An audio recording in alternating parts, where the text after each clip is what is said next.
কাঁচা আমের টক মিষ্টি জাল জাল আমসত্ত্ব একদম পানি গরম করার মতো সহজ রেসিপি দিয়ে শেয়ার করব। চাইলে যে কেউ বানিয়ে নিতে পারবেন।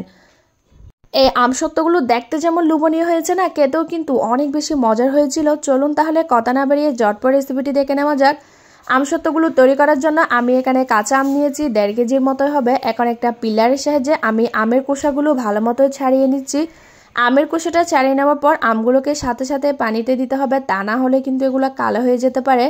এখন আমগুলোকে আমি ভালো মতো ধুয়ে এভাবে ছোটো টুকরো করে কেটে নিয়েছি যাতে এগুলো তাড়াতাড়ি সিদ্ধ হয়ে যায়। এখন আমি এখানে পানি এড করে দিচ্ছি। পানির পরিমাণটা এভাবেই দিতে হবে, আমগুলো সিদ্ধ হয়ে যাবে, তবে পানিটা একেবারে শুকিয়ে যাবে না। ঢাকনা দিয়ে ঢেকে এটাকে আমি 20 মিনিটের মতো সিদ্ধ করে নিয়েছি। এই যে দেখতে পাচ্ছেন আমার আমগুলো কিন্তু একদম চাপ দিলে গলে যাচ্ছে, ভালো মতো সিদ্ধ হয়ে গেছে। এখন একটা স্ট্রেনার নিয়ে আমি আমগুলোকে ভালো মতো চেকে নিব। এই কাজটা কিন্তু অবশ্যই করতে হবে, এতে করে আমের আঁশগুলো উঠে আসবে আর আমরা একটা স্মুথ আমের পিউরি পেয়ে যাব। এই যে দেখতে পাচ্ছেন আমরা পেয়ে গেলাম একটা স্মুথ আমের পিউরি। এখন এই আমের পিউরিটা আমি একটা প্যানের মধ্যে নিয়ে নিচ্ছি, সাথে এখানে অ্যাড করে দিচ্ছি 1.5 কাপের মতো চিনি। আমার এই আমগুলো কিন্তু অনেক বেশি টক ছিল, তাই চিনির পরিমাণটা আমি একটু বাড়িয়ে দিলাম। এখন নেড়ে চেড়ে চিনিটা খুব ভালোভাবে মিশিয়ে নিব। চিনিটা যদি সম্পূর্ণ গলে যায়, এখন আমি এখানে অ্যাড করে দিচ্ছি কয়েক ফোঁটা ফুড কালার। এটা কিন্তু অপশনাল, আমি যেহেতু ভিডিও করি দেখতে সুন্দর লাগার জন্য কালারটা ইউজ করেছি। আপনারা চাইলে এটা অবশ্যই স্কিপ করতে পারেন। কালারটা ভালো মতো মিশিয়ে নেওয়ার পর এখন এখানে অ্যাড করে দিচ্ছি লবণ 1 চা চামচের মতো হবে।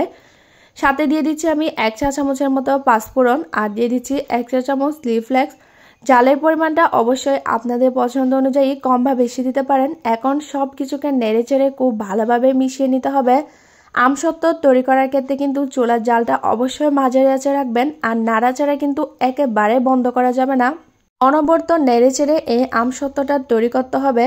আমসত্ত্বটা ঘন হয়ে আসলে চুলাটা অফ করে এটাকে ঠান্ডা করে যে ট্রের মধ্যে আপনি আমসত্ত্বটা সেট করবেন ওই ট্রের মধ্যে নিয়ে নেবেন। আর ট্রেতে কিন্তু অবশ্যই হালকা একটু সরিষার তেল ব্রাশ করে দিবেন, এতে করে কিন্তু আমসত্ত্বটা খুব সুন্দর করে উঠে আসবে।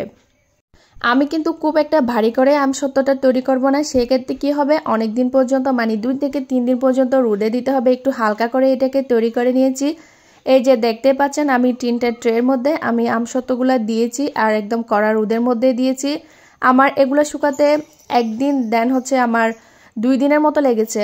এই যে দেখতে পাচ্ছেন এগুলো কিন্তু এখন একদম ভালো মতো শুকিয়ে গেছে আর এগুলা কি সুন্দর করে উঠে আসতে। আপনাদের আমসত্ত্বগুলো যদি এভাবে ট্রে থেকে উঠে না আসে, সেক্ষেত্রে আপনারা আরও একদিন এগুলাকে রোদে রাখবেন। মাশাআল্লাহ দেখতে পাচ্ছেন কতটা স্বচ্ছ হয়েছে এগুলা দেখতে।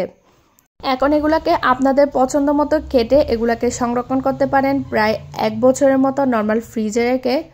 আমার বাসায় কিন্তু এগুলা 15 দিনের বেশি থাকে না, যতটুকুই তৈরি করি না কেন আমার বাসায় কিন্তু 10 থেকে 15 দিনের বেশি থাকে না। বাচ্চা থেকে শুরু করে বড়রা কিন্তু খুব মজা করে এই আমসত্ত্বটা খায়।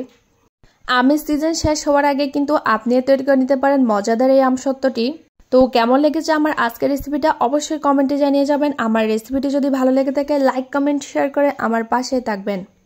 অনেক বেশি ভালো থাকবেন, সুস্থ থাকবেন। আজকের মধ্যে এখানে বিদায় নিচ্ছি। আল্লাহ হাফেজ।